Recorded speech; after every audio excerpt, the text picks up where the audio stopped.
What's up guys, welcome to my channel, and today we're going to be looking at some productivity tips. How can we remain productive during the COVID-19 pandemic? Really making noise in my video.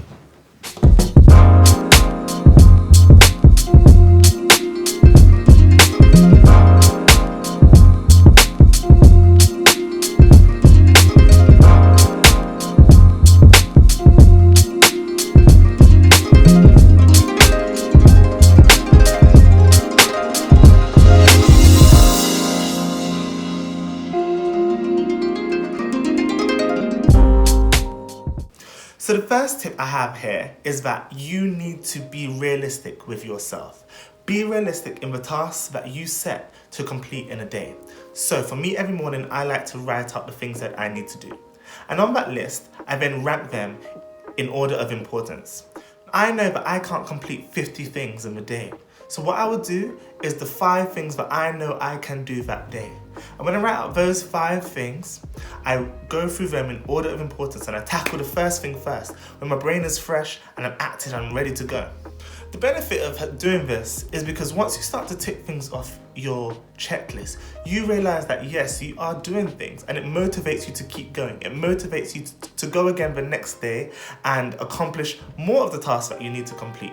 So be realistic with yourself. Be honest. What can I do in the limited time that I have? Okay, that is a very, very important tip. So the next tip is to take breaks. Your mind, your body needs a pause sometimes. I suffer from Zoom fatigue a lot. Whenever I am on the laptop and I'm watching the screen too much and there's a bunch of meetings going on and we're just in meeting, Zoom here, Zoom there, Zoom there, Zoom there, I get really tired. And it's important for me to schedule in a break time, because that's the only way that I'm gonna be energized and be active. My mind is not going to work in the next set of meetings if I don't stop, if I don't take 20 minutes away from the screen. The world itself is already giving you a mental strain, okay? It is important to take breaks now more than ever before. Okay, you turn on the news and all you're hearing is negativity. You're hearing sadness, you're hearing news of a new case rate or new highest death rate. It is just mentally straining, mentally making you tired. The ache that you feel in your brain is your brain telling you that it is time to take a pause. It's used up all its energy and it needs time to replenish. It needs time to rebuild its energy stores so that it can work at its optimum. A big break is when you go to sleep at night. Try to get yourself into a regular sleeping pattern, okay? And get a good amount of hours so that you wake up fresh to tackle those tasks that we spoke about in the first point. Okay, sleeping is important and taking breaks throughout your day. My next point is really about yourself. Take some time to focus on yourself, okay? Now, if you actually take a day out of the week and dedicate it to self-development, what you need to do, okay, so for me that's a Sunday, I call it self-development Sundays, right? Those are the things that I need to do for myself. So it may be, okay, today actually I can finally pick up my guitar and start playing again.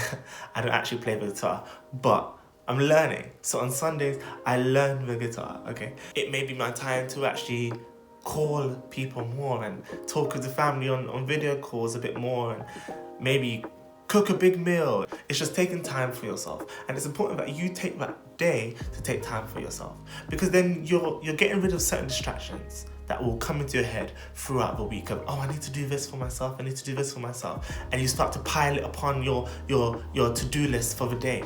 But if you dedicate time specifically for yourself, then when it comes to work time, when it comes to the time to be productive in certain things, then these things won't creep up on you.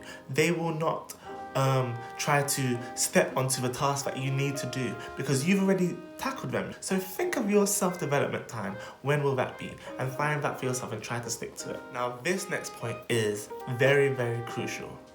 Create yourself a system and try to stick with it. In a world where so many things are going on, you need to have some sense of normality for yourself, okay? And that could be in the system that you create for yourself. Developing this routine puts you back into a mindset prior to the pandemic, where you were doing things to a routine, or you may have been waking up and going to work and coming back. Keep those times for now. It's easier said than done, and I know this. What I try to do is if I say that, okay, work for me is going to start at 9 or 10, right? And if it's a day that I'm going to be at home and not in the lab, I will make sure that I get to my desk no earlier than 9 and no later than the time that I set. Once you have this routine, everything becomes a little bit easier. So you've written out your tasks and you're fitting them into your day, into your routine, okay? You are scheduling your breaks, and you're also scheduling your breaks into that routine. Turning your productive lifestyle into a habit. That is what developing this routine means. Making your productivity your life. These are just some things that I do for myself. They have helped me quite a lot, and I'm still learning how to be productive. There's a lot more tips out there to take on, and each one you have to think about how you could apply it for yourself and into your life. Everyone's life is very, very different. But one thing I want to leave you with is just to remind you that you are doing great, okay? It is a very, very difficult time now. Although we are all sharing the pandemic, we all have our own individual experiences and we have all taken it on differently. Okay, so never compare yourself to someone else and say that they may be much more productive than me, and you know, I'm just not doing great. You are doing great for just existing in this pandemic. The next step is to figure out what is best for you and how you can work at your optimum during a new time. I'm going to leave you here. I want to thank you guys for watching this video, and I will see you in the next one.